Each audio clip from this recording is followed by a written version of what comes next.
Hello, so this is my video presentation on the book of Sell or to be Sold. So the first question is, how does Grant Cardone define selling in the book, and why does he consider it a way of life? So as we know, Grant Cardone is a sales expert, as I've mentioned in the previous video of mine, that he's a sales expert and an entrepreneur, an author. So his approach towards selling is kind of different to others. What he said in the book is that selling is a way of life rather than just a transactional activity. According to him, selling is just not an exchanging goods or services for money. It's a provision and fundamental skill that affect every aspect of life. So for him, selling is just not a activity that we want to sell this product and or customer wants to buy, but for him, the selling comes to every aspect of life.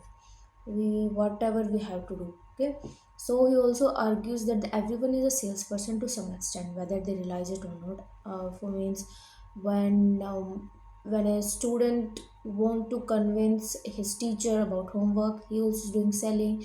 When we want to convince our parents for a trip, we also doing selling. So he's saying that everyone is a kind of seller, and from persuading others to adopt your idea to convincing someone to go on a date with you, as this was also can be a selling.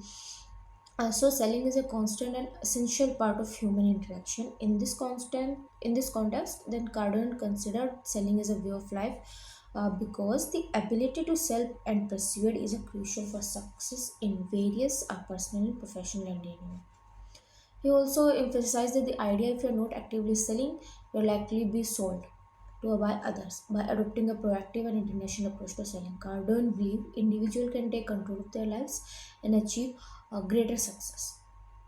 And the second question is, according to the sellers to be sold, why is it important to 100% sold on your product or services before selling to others?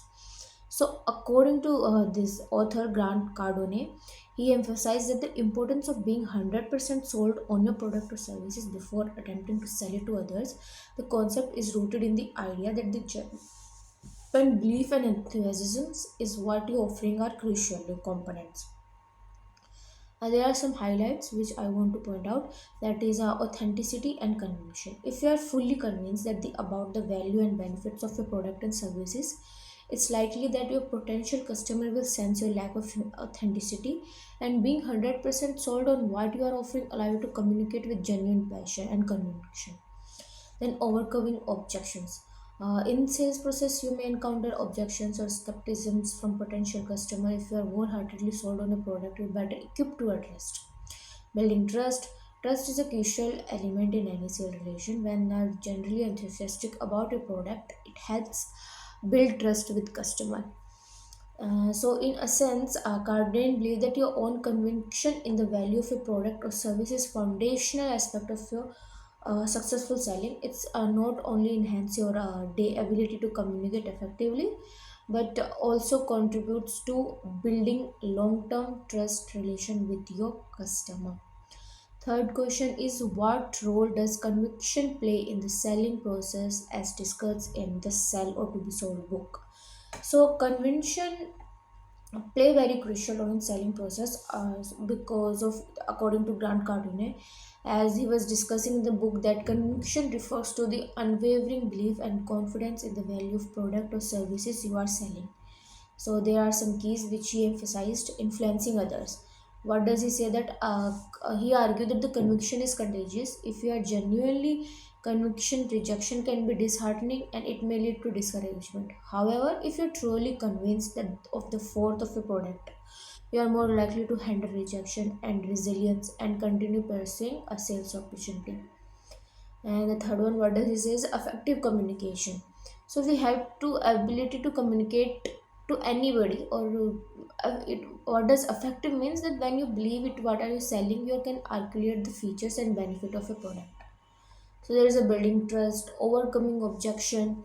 In face of objection or skepticism, conviction allow you to address concern.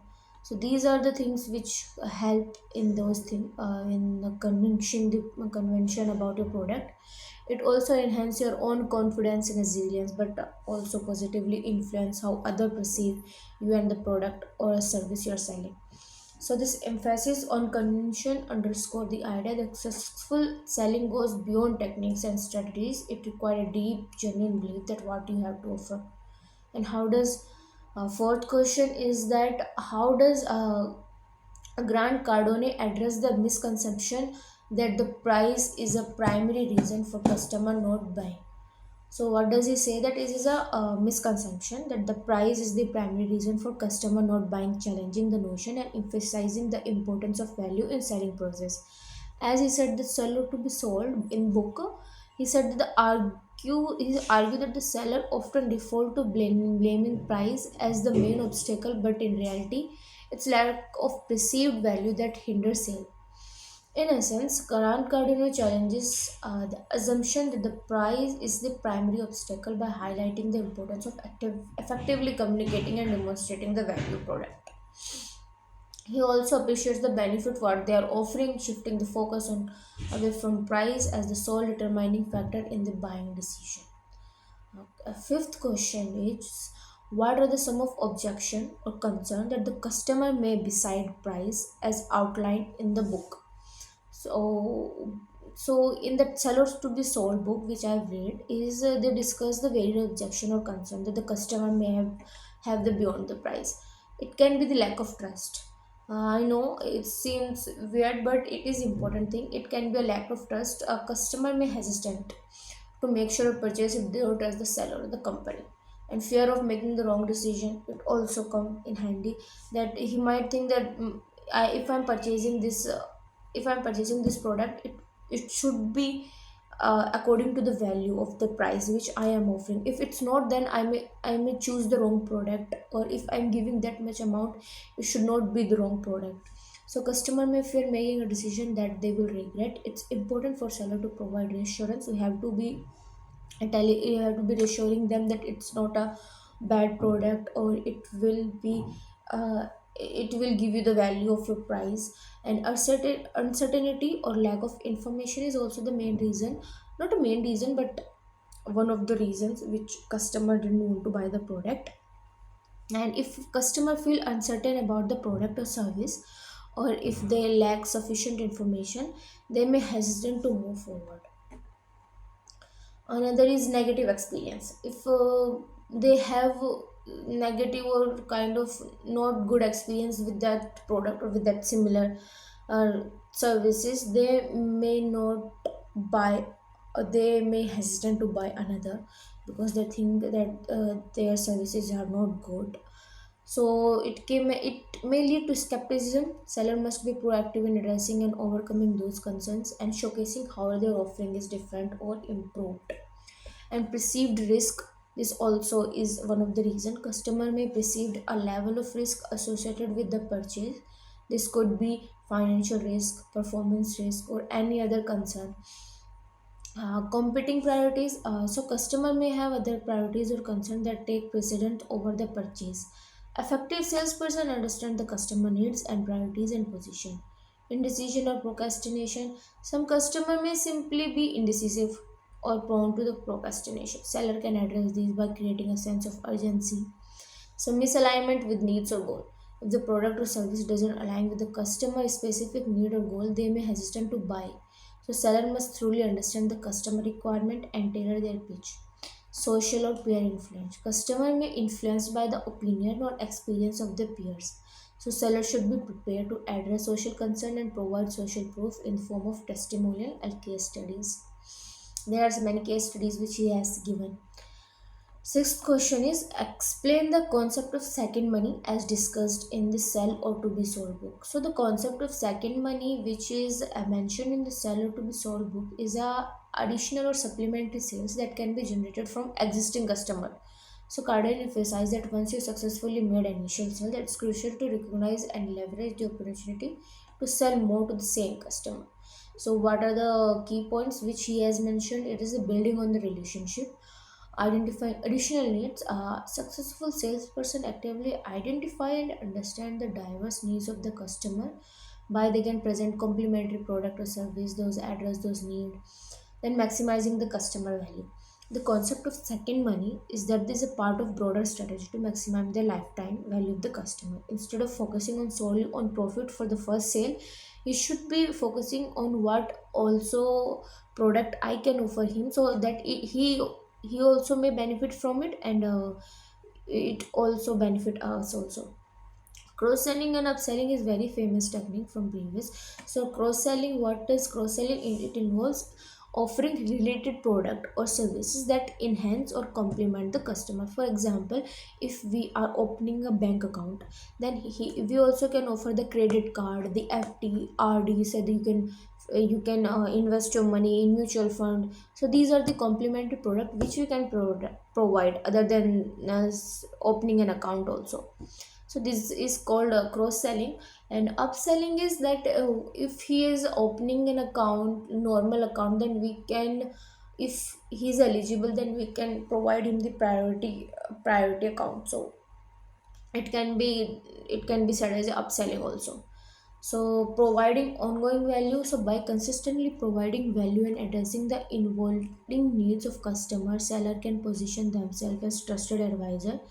This trust can lead to repeat business and the opportunity to make second money by offering additional solution. Customer loyalty, the concept of second money is closely tied to the idea of fostering customer loyalty. Satisfied customers are more likely to return for future purchases and may become advocate for the brand. In essence, second money is a strategic approach that involves looking beyond the immediate transaction and recognizing the potential for ongoing sales with the same customer. So, and seventh question is, what is the significance of being in people business rather than just the X business according to the book? So, in Sell to be Sold, Grant Cardone emphasized the idea that regardless of the product or service you are selling, you are ultimately in the business, people business. The concept underscored the significance of understanding and prioritizing the human aspect of sales and business interaction.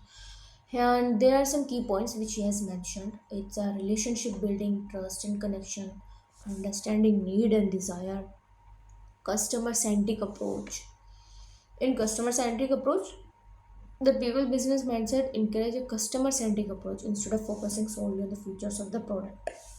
You should be focusing on the customer instead of product. That it should not be that I have to sell this product. You should be worrying about what this customer need. Effective communication is very important as it's the central element of people business. Being able to communicate effectively, listen actively, and connect with individual on a personal level enhance the overall sales experience. Repeat business and referrals, when you prioritize the aspect of a business, you increase the likelihood of repeat business. And long-term service coordinator suggests that those who excel in people business are better positioned for long-term success. A business success is not just about making sales; it's about building a sustainable and thriving enterprise based on the positive and enduring relationship. So, eighth question: how does the book suggest building trust with customer, establishing credibility as a salesperson? So, in that book, author emphasizes the critical importance of building trust with customer and establishing credibility as a salesperson. These are the things which he has mentioned is that authenticity. Be genuine and authentic in your interaction. Customer can often sense insincerity, so it is essential to be yourself and communicate with honesty and transparency. There is a reliability and consistency. So consistency deliver on your promise, whether it's meeting deadline, providing information, or following through product knowledge. Demonstrate a deep understanding of your product or service. Customers are more likely to trust and buy for some who is knowledgeable and can confidently address the question. Active listen to a customer to understand their needs, concern, that is not only show respect but allows you to tailor your pitch to address their specific requirement. Empathy, so empathy towards your customer, understanding their challenges, goals and emotion, what customer feel, understand. We should not be all the time focusing on customer, but we have to first think about them also. Then in ninth question is, what does Grant Cardone mean the magic of agreement and why is it important?